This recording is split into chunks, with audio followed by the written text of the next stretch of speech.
सबसे महत्वपूर्ण टॉपिक है जिसका नाम है यूनिट एंड मेजरमेंट। ठीक है, स्टार्ट करते हैं। सबसे पहला टॉपिक स्टार्ट होता है what is physical quantity. Physical quantity किसे कहते हैं? तो फिजिकल क्वांटिटी जिससे हम मेजर कर सकते हैं वो क्या कहलाएगा? फिजिकल क्वांटिटी, है ना। तो लिखा हुआ भी है कि a physical quantity is one that can be measured. जिसको हम लोग मेजर कर सकते हैं वो क्या कहलाएगा? Physical quantity. जैसे किसको मेजर कर सकते हैं? डिस्टेंस को मेजर करते हैं किसे? मीटर में, तो डिस्टेंस क्या हो गया? Physical quantity. लेंथ मीटर में मेजर कर सकते हैं, फिजिकल क्वांटिटी। मास को किलोग्राम में मेजर करते हैं, क्या है? Physical quantity. टाइम को सेकेंड में मेजरमेंट करते हैं, टाइम क्या है? Physical quantity. प्रेशर को किसमें करते हैं? पास्कल में करते हैं या फिर न्यूटन पर मीटर स्क्वायर में करते हैं, क्या है? Physical quantity. टेम्परेचर केल्विन या डिग्री सेल्सियस में मेजरमेंट करते हैं, क्या है? Physical quantity. ऐसे हजारों फिजिकल क्वांटिटी है जिसको हम मेजर करते हैं और वो क्या कहलाता है? Physical quantity. फिजिकल क्वांटिटी जो है वो दो प्रकार का होता है। फिजिकल क्वांटिटी क्या है? दो प्रकार का होता है। एक होता है फंडामेंटल फिजिकल क्वांटिटी और दूसरा होता है डेराइव्ड फिजिकल क्वांटिटी। क्या है? एक फंडामेंटल और दूसरा क्या है? Derived physical quantity. जैसे हम पहला बोलती है फंडामेंटल और दूसरा जो है जिसे हम कहते हैं डेराइव्ड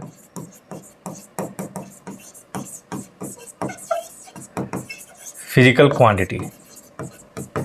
फिजिकल क्वांटिटी फंडामेंटल नाम समझ में आ रहा है। फंडामेंटल क्या होता है? मूलभूत, आधार, जो किसी दूसरे पर डिपेंड नहीं करता है। तो फंडामेंटल फिजिकल क्वांटिटी किसे कहते हैं? जो किसी दूसरे पर डिपेंड नहीं करता है, क्या कहलाएगा? फंडामेंटल। तो लिख देते हैं डू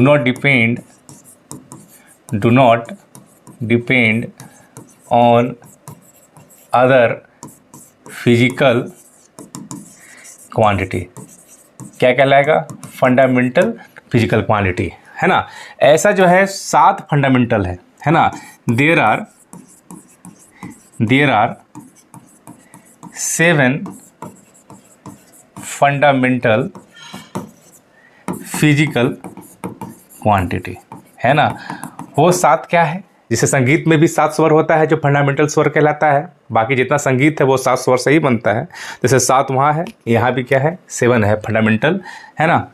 यानी 7 छोड़ के जितना भी क्वांटिटी बना हुआ है इसी 7 से बना हुआ है। जो इससे बना हुआ है उसे क्या कहते हैं हम लोग? Derived physical quantity. तो 7 क्या है? जैसे पहला बात करें, जैसे है मास, दूसरा लेंथ, तीसरा टाइम, चौथा टेम्परेचर, पांचवा करेंट, छठा अमाउंट ऑफ सब्सटेंस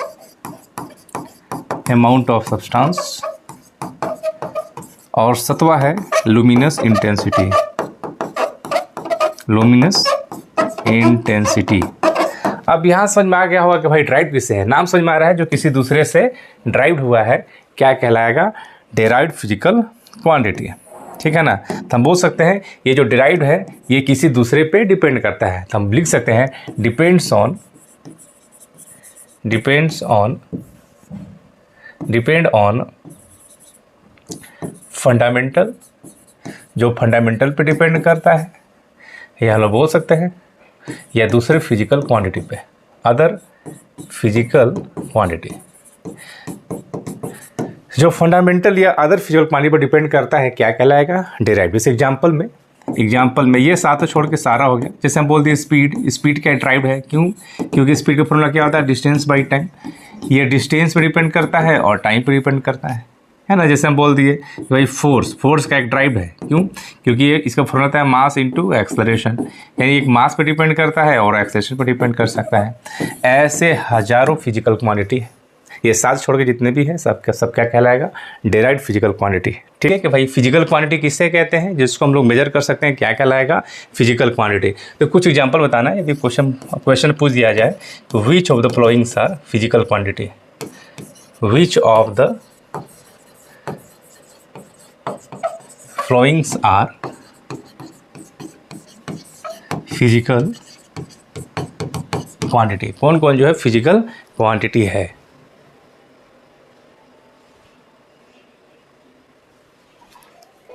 कुछ एग्जाम्पल लिख देते हैं। जैसे पहला डिस्टेंस, चौथा पेन, तीसरा बोतल, चौथा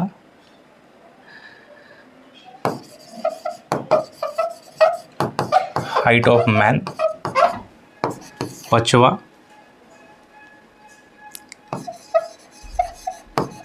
लेंथ ऑफ पेन, छठा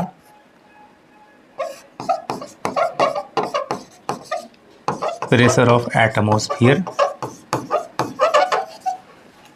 सातवां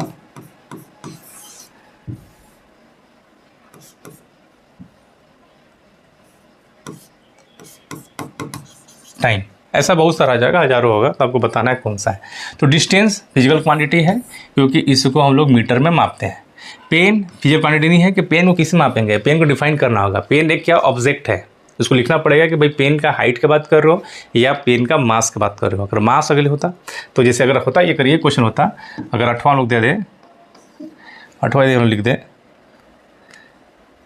मास ऑफ पेन। अगर मास ऑफ पेन होता तो हम बोलते हैं कि हाँ ये फिजिकल क्वांटिटी है, ठीक है ना।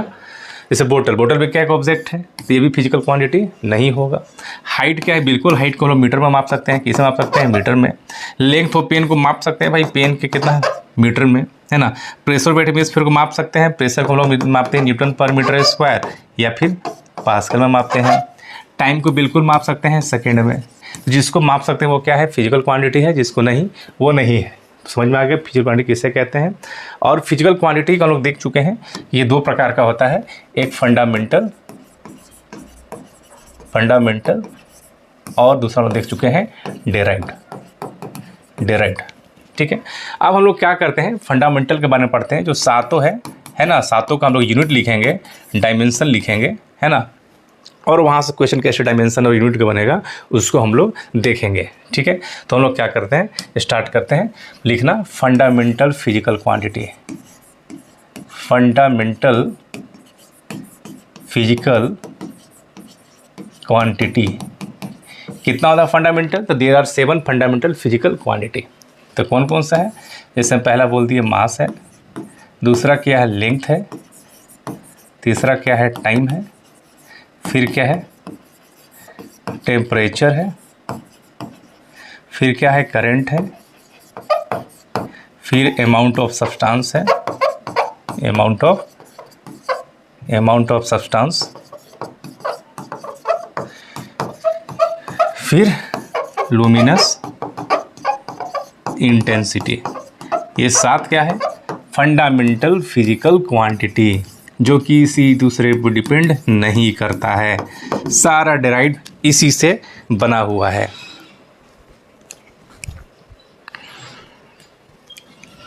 अब हम लोग यहाँ लिखने जा रहे हैं इसका एसआई यूनिट क्या होगा। मास को हम लोग किसे मापते हैं, किलोग्राम में। लेंथ को किसे मापते हैं, मीटर में। टाइम को किस में, सेकेंड में। टेम्परेचर किस में, केल्विन में। केल्विन में जो के से डिनोट करते हैं। करेंट को किसे मापते हैं, एम्पियर, ए से डिनोट करते हैं। अमाउंट ऑफ सब्सटेंस को किससे, मोल में। और लुमिनस इंटेंसिटी को किस में, कैंडेला में, जिसको CD से भी डिनोट करते हैं। मोल को शॉर्ट में MOL लिख देते हैं, ठीक है। तो एक और याद रखना है कि जो लेंथ है, लेंथ को डिस्टेंस भी हो सकता है, डिस्टेंस भी सेम चीज़ हो गया, है ना। डिस्प्लेसमेंट भी सेम चीज़ हो गया, डिस्प्लेसमेंट। या फिर हम बोल सकते हैं कि भाई हाइट, लेंथ, ब्रेड्थ, कुछ भी, सब कुछ क्या है एक ही चीज़ होता है। तो यहाँ पर हमको समझना होगा डायमेंशन जो है कि डायमेंशन क्या होता है इसका, क्योंकि यही सब क्वेश्चन बनना स्टार्ट होगा। तो डायमेंशन क्या होगा, तो M फॉर मास क्या है, M for mass, L for length, T for time. अब टेम्परेचर को T से नोट नहीं कर सकते हैं तो हम लोग K से डिनोट करेंगे, K फॉर टेम्परेचर। चूँकि हम लोग करंट को I से भी डिनोट करते हैं और इसका यूनिट A से भी, तो डायमेंशन में दोनों यूज करते हैं, यानी A भी यूज करते हैं और I भी यूज करते हैं। और ये दोनों सबसे आसान है, जो यूनिट होगा, है ना, वही इसका डायमेंशन भी होगा। तो जिसको ये चीज़ें याद हैं वो किसी के भी यूनिट का, किसी भी फिजिकल क्वांटिटी का SI यूनिट और डायमेंशन निकाल सकता है। तो कैसे निकालेंगे सीखेंगे अभी, है ना। तो किसी के भी डायमेंशन और यूनिट्स निकालने के लिए उसका फिजिकल क्वांटिटी का फॉर्मूला मालूम होना चाहिए। जैसे बेसिक स्टार्ट करते हैं, जैसे हम लोग स्टार्ट करते हैं पहले एरिया। एरिया सब सिंपल है। एरिया क्या होता है? एरिया होता है लंबाई गुने चौड़ाई, ठीक है। तो इसका एसआई यूनिट क्या हो जाएगा, है ना, यहाँ पर लिखते हैं एसआई यूनिट। एसआई यूनिट क्या हो जाएगा इसका? तो लंबाई को मीटर में मापते हैं और चौड़ाई को भी मीटर में मापते हैं। मीटर इंटू मीटर क्या हो गया? मीटर स्क्वायर, है ना। यदि हम यहाँ पर देखें इसका भाई डायमेंशन क्या लिखेंगे? डायमेंशन क्या लिखेंगे? लंबाई को भी हम एल से डिनोट करते हैं, एल फॉर लेंथ, और चौड़ाई को भी लेंथ से करते हैं, एल इंटू एल, तो क्या हो जाएगा? L square. ऐसे सॉल्व करना होगा। जैसे दूसरा हम लिख दें वॉल्यूम। क्या लिखते हैं? वॉल्यूम। तो वॉल्यूम का फॉर्मूला होता है लंबाई गुने चौड़ाई गुने ऊंचाई, LBH। अगर यूनिट की बात करें तो मीटर में लेंथ को मापें, चौड़ाई को भी मीटर में मापेंगे और ऊंचाई को भी मीटर मापेंगे, तो क्या बन गया? Metre cube. डायमेंशन बात करेंगे तो लंबाई को भी हम L फॉर लेंथ, ब्रेड्थ को भी L फॉर करते हैं, हाइट को भी L करते हैं, तो क्या हो गया? L क्यूब, है ना। ये सब बेसिक है। तीसरा अगर हम बात करें डेंसिटी, भाई डेंसिटी का निकालिए, तो डेंसिटी का फॉर्मूला मालूम होना चाहिए। क्या होता है? Mass by volume. क्या होता है? Mass by volume. मास का क्या होता है? SI unit kilogram. वॉल्यूम का क्या होता है? अभी सीखे मीटर क्यूब। तो क्या हो गया? kg पर मीटर क्यूब। अब इसी को डायमेंशन कैसे निकालेंगे? तो मास का क्या हो गया? m फॉर मास, और वॉल्यूम में क्या होता है? L क्यूब, जो भी हम लोग सीखे वॉल्यूम का। तो क्या हो गया? ml-3। इसको ऐसे निकालना है। जैसे चौथा का बात करेंगे स्पीड। स्पीड का निकालना है तो स्पीड क्या होता है? Distance by time. अगर इसका साइन निकालना है तो डिस्टेंस का क्या होगा? मीटर। टाइम में क्या होता है? सेकेंड। तो क्या बन गया? मीटर पर सेकेंड। वही इसका डायमेंशन निकालना है तो डायमेंशन कैसे निकलेगा? डिस्टेंस बता चुके, L for length, length is distance. Time क्या हो गया? टी, तो क्या हो जाएगा? LT-1 हो गया, है ना। जैसे बात कर लिए जैसे वेलोसिटी। वेलोसिटी, वेलोसिटी क्या होता है? Displacement, displacement by time. Displacement का SI यूनिट क्या होता है? मीटर। डिस्टेंस हो, लेंथ हो, डिस्प्लेसमेंट हो, सबका क्या होता है? m मीटर होता है। टाइम का सेकेंड हो गया, लिख सकते हैं मीटर पर सेकेंड। डायमेंशन क्या हो जाएगा? डिस्प्लेसमेंट का L और टाइम का T, लिख सकते हैं LT-1, है ना। तो ऐसे हम लोग और भी बहुत सारा हो जाएगा। जैसे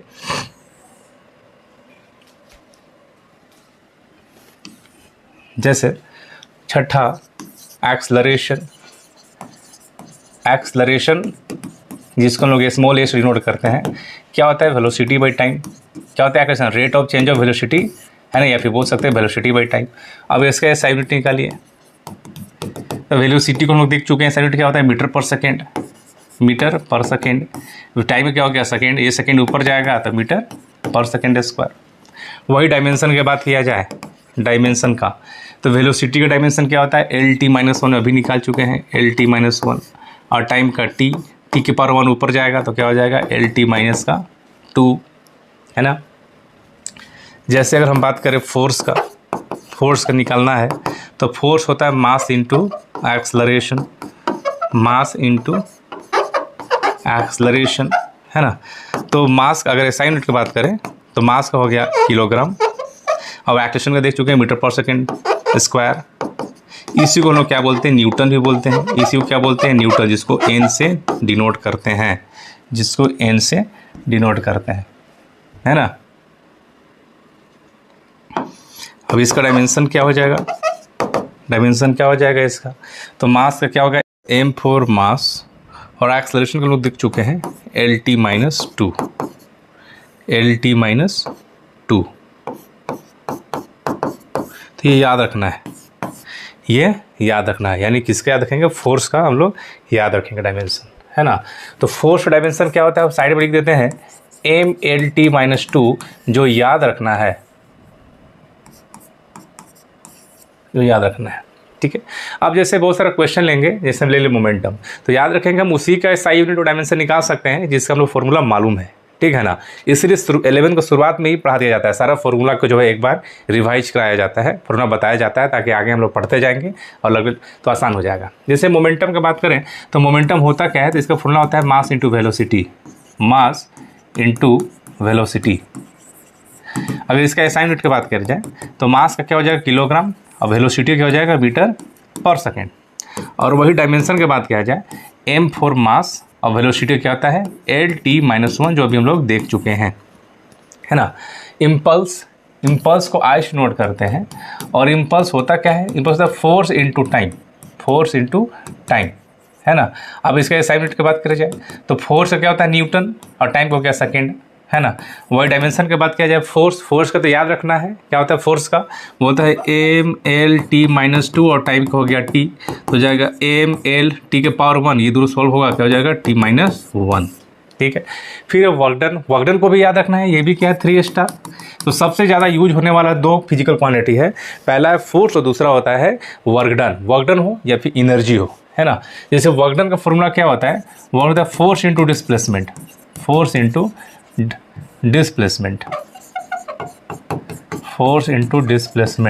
तो इसका साइन यूनिट क्या हो जाएगा, फोर्स हो गया न्यूटन और डिस्प्लेसमेंट हो गया मीटर। तो न्यूटन मीटर को हम लोग जूल भी बोलते हैं, तो एक वर्ड में क्या हो जाएगा जूल, ठीक है।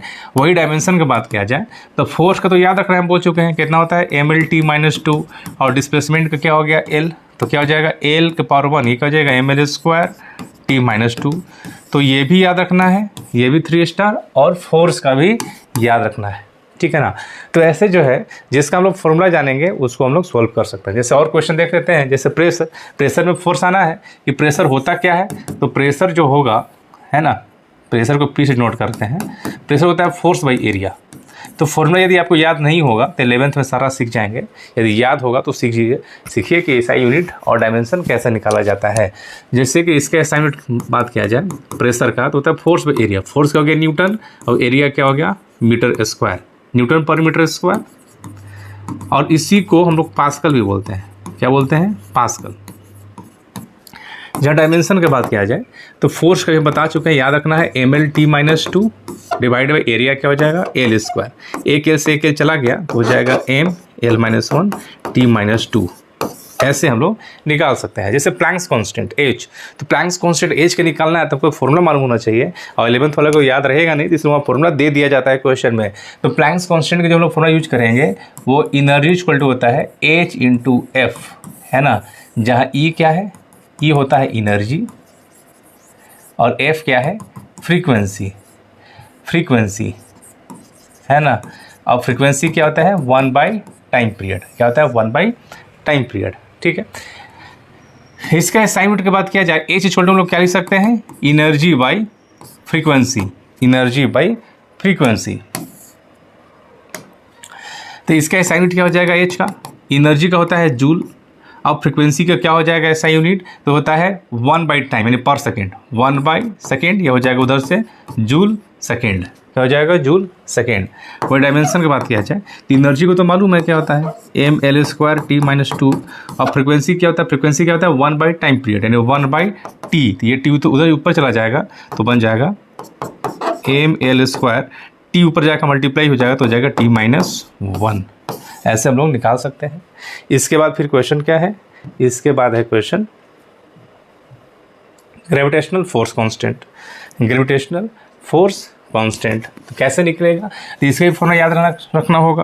क्या होता है फॉर्मूला, तो फोर्स इज इक्वल टू होता है G(m1m2) बाई डिस्टेंस का होल स्क्वायर, यानी G का चाहिए तो भाई G का फॉर्मूला निकलना होगा, क्या हो जाएगा force into distance FR² divide by M1 into M2, इसको ये फॉर्मूला लिख लेना होगा। अब यहाँ से हम लोग चाहें तो SI यूनिट निकाल सकते हैं, कैसे, जैसे SI यूनिट हमको निकालना है, SI यूनिट फोर्स का क्या होता है न्यूटन, डिस्टेंस का होल स्क्वायर, डिस्टेंस का metre whole square metre square, ये मास M1 M2 है तो kg इंटू kg स्क्वायर, ये लिख सकते हैं न्यूटन पर मीटर स्क्वायर पर kg स्क्वायर। ऐसे क्या हो गया SI यूनिट हो गया। वही डायमेंशन निकालना है, कैसे निकालेंगे, फोर्स का हम यहाँ बोले हैं याद रखना है ML-T-2, L डिस्टेंस का होल स्क्वायर यानी L², मास है यानी M इंटू M, एक M से एक M चला गया, ये M ऊपर लिखेंगे तो M-1 हो जाएगा, L इंटू L² L³ हो गया, ये रहा T के पावर -2। बहुत आसान है निकालना SI यूनिट और डायमेंशन, है ना। और कुछ क्वेश्चन होगा देख लेते हैं, जैसे कुछ क्वेश्चन है coefficient of viscosity, electric charge, electric potential, है ना, इतना कर लेते हैं काफ़ी है, आई होप कि आपको समझ में आ जाएगा। तो कोफिशिएंट ऑफ विस्कोसिटी कैसे निकालेंगे, तो इसका फॉर्मूला मालूम होना चाहिए। तो फॉर्मूला क्वेश्चन में दिया रहता है कि फोर्स होता है माइनस ईटा, ये ईटा है, A D B by D X, ये क्या है, इसका फॉर्मूला है।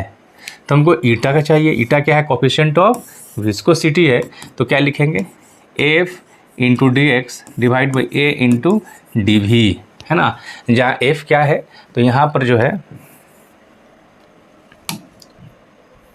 मालूम होना चाहिए, यहाँ पर एफ क्या है, एफ है फोर्स है, एफ क्या है, फोर्स है, ईटा क्या है, कोफिशिएंट ऑफ विस्कोसिटी है, ए क्या है, एरिया है, और डी वी क्या है, वेलोसिटी है, यानी चेंज इन वेलोसिटी है, और डी एक्स क्या है, वो डिस्टेंस है ना, डिस्टेंस,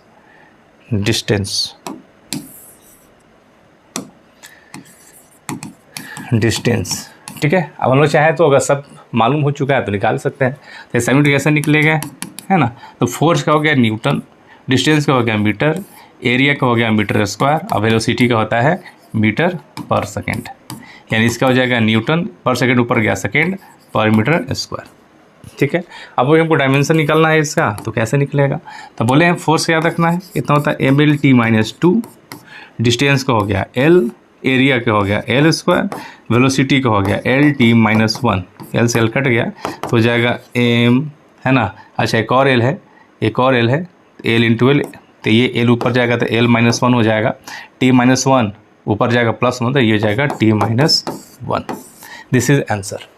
तो ऐसे हम लोग निकाल सकते हैं। फिर एक बार क्रॉस चेक कर सकते हैं, क्या है, फोर्स हो गया mL/t-2, है ना, mL/t-2, डिस्टेंस का हो गया L, एरिया का हो गया L square, L/t-1, L square, दो ऊपर L स्क्वायर है तो एक L से एक L कट गया, नीचे L रह गया, तो m ऊपर एक नीचे L ऊपर जाएगा तो L-1, और ये -t-1 है, ऊपर जाएगा +1, t-1 बचेगा। तो ऐसे हम लोग निकाल सकते हैं।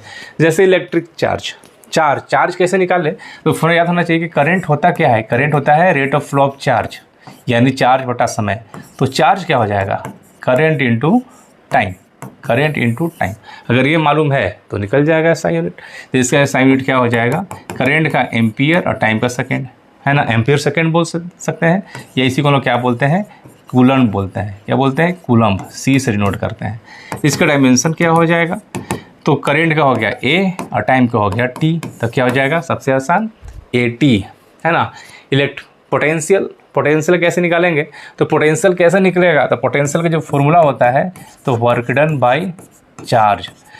तो इस वीडियो के माध्यम से जो भी फिजिकल क्वांटिटी का हम निकालने हैं साइन डायमेंशन, सारे फॉर्मूला भी याद करते चलिए, सारा महत्वपूर्ण है, सारा बेसिक फिजिकल क्वांटिटी है जो सबको याद रखना है। चार्ज क्या होता है, ये फॉर्मूला क्या है, क्योंकि आगे सारा फॉर्मूला यूज होना है। तो इलेक्ट्रिक पोटेंशियल क्या है, वर्क डन बाय चार्ज, इसका SI यूनिट क्या हो जाएगा, तो वर्क डन का हो गया जूल, चार्ज का क्या हो गया, कूलम्ब, क्या हो गया, कूलम्ब, जो भी देखे हैं, है ना, कूलम्ब, तो क्या हो जाएगा, जूल पर कूलम्ब, है ना।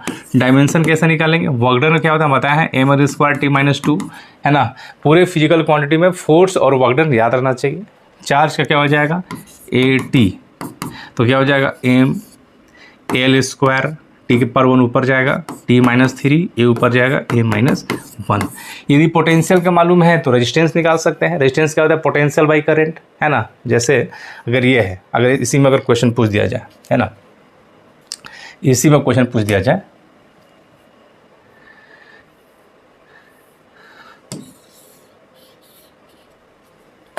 जैसे कि आप रेजिस्टेंस को बताइए, रेजिस्टेंस का साइन यूनिट क्या होगा, रेजिस्टेंस R। तो हम लोग जानते हैं कि पोटेंशियल क्या होता है, करंट इंटू रेजिस्टेंस, तो रेजिस्टेंस क्या हो जाएगा, पोटेंशियल बाई करंट। अब क्या है कि हम लोग पोटेंशियल के जानते हैं तो रेजिस्टेंस को भी जान जाएंगे, है ना, डायमेंशन खासकर जो है। तो इसका जो रेजिस्टेंस का SI यूनिट कैसे निकालेंगे, पोटेंशियल का क्या होता है, जूल पर कूलम्ब, नीचे क्या करंट है, एम्पियर, है ना, तो क्या हो जाएगा, जूल पर एम्पियर पर कूलम्ब, है ना। अच्छा एक और बात, ये जो पोटेंशियल है इसको जूल पर कूलम्ब भी बोलते हैं, और इसको जो है हम वोल्ट से भी मापते हैं, यानी इसको हम लोग लिख सकते हैं वोल्ट, क्या लिख सकते हैं, वोल्ट। तो इतना ना करके डायरेक्टली हम लोग क्या करें, वोल्ट यूज करते हैं, यानी पोटेंशियल को वोल्ट और करंट को हो जाएगा एम्पियर, क्या हो जाएगा, वोल्ट पर एम्पियर, और इसी को हम लोग ओम भी बोलते हैं, क्या बोलते हैं, ओम से भी मेजर करते हैं। कभी कभी क्वेश्चन पूछ देता है कि भाई जो 1 ओम इक्वल टू वाट, तो वोल्ट पर एम्पियर, तो volt equal to watt, joule per coulomb, ऐसे याद रखना है। और डायमेंशन कैसे निकलेगा इसका, तो पोटेंशियल का भी हम लोग देख चुके हैं, this is dimension of potential. यदि आप भूल जाएं तो दिस फार्मूला, जिसको ये फार्मूला याद होगा वही निकाल सकता है ना। तो इसका क्या हो जाएगा पोटेंशियल का dimension, M L square T minus 3 A minus 1 divide by current क्या हो गया एम्पियर, तो क्या हो जाएगा M L square T minus 3 A के पावर 1 ऊपर जाएगा तो ए के पावर माइनस 2। तो ऐसे हम लोग कैसा भी फिजिकल क्वांटिटी हो, कितना भी हार्ड हो, अगर हम लोग फॉर्मूला जानते हैं तो उसको हम लोग निकाल सकते हैं। ठीक है, आई होप क्लियर होगा। अगला लेक्चर में हम लोग पढ़ेंगे एप्लीकेशन ऑफ डायमेंशन, जो मेनली 3 होता है और वो बहुत महत्वपूर्ण है क्योंकि ज़्यादा क्वेश्चन वहीं से पूछा जाता है इसके बाद। Okay, thank you.